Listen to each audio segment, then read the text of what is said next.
أعوذ بالله من الشيطان الرجيم بسم الله الرحمن الرحيم وجاء المعذرون من الأعراب ليؤذن لهم وقعد الذين كذبوا الله ورسوله سيصيب الذين كفروا منهم عذاب عليم۔ اور صحرا نشینوں میں سے کچھ بہانہ ساز آئے تاکہ انہیں بھی رخصت دے دی جائے، اور وہ لوگ جنہوں نے اپنے دعوی ایمان میں اللہ اور اس کے رسول سے جھوٹ بولا تھا، جہاد چھوڑ کر پیچھے بیٹھے رہے، ان قریب ان میں سے ان لوگوں کو جنہوں نے کفر کیا دردناک عذاب پہنچے گا۔ ليس على الضعفاء ولا على المرضى ولا على الذين لا يجدون ما ينفقون حرج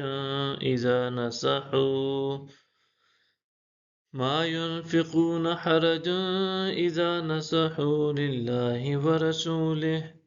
ما على المحسنين من سبيل والله غفور رحيم۔ ضعیفوں پر کوئی گناہ نہیں اور نہ بیماروں پر، اور نہ ہی ایسے لوگوں پر ہے جو اس قدر وسعت بھی نہیں پاتے جسے خرچ کریں، جبکہ وہ اللہ اور اس کے رسول کے لیے خالص و مخلص ہو چکے ہوں۔ نیکوکاروں پر الزام کی کوئی راہ نہیں، اور اللہ بڑا بخشنے والا نہایت مہربان ہے۔ ولا على الذين إذا ما أتوك لتحملهم قلت لا أجد ما أحملكم عليه تولوا وأعينهم تفيض من الدمع حزنا ألا يجدوا ما ينفقون۔ اور نہ ایسے لوگوں پر جبکہ وہ آپ کی خدمت میں حاضر ہوئے کہ آپ انہیں جہاد کے لیے سوار کریں، کیونکہ ان کے پاس اپنی کوئی سواری نہ تھی،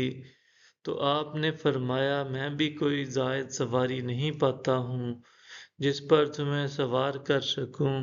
تو وہ آپ کے اذن سے اس حالت میں لوٹے کہ ان کی آنکھیں جہاد سے محرومی کے غم میں اشکبار تھیں کہ افسوس وہ اس قدر زیادہ راہ نہیں پاتے جسے وہ خرچ کر سکیں۔ انما السبيل على الذين يستأذنونك وهم أغنياء رضوا بأن يكونوا مع الخوالف وطبع الله على قلوبهم فهم لا يعلمون۔ الزام کی راہ تو فقط ان لوگوں پر ہے جو آپ سے رخصت طلب کرتے ہیں، حالانکہ وہ مالدار ہیں، وہ اس بات پر خوش ہیں کہ وہ پیچھے رہ جانے والی عورتوں اور معذوروں کے ساتھ رہیں، اور اللہ نے ان کے دلوں پر مہر لگا دی ہے سو وہ جانتے ہی نہیں۔ صدق اللہ العظیم۔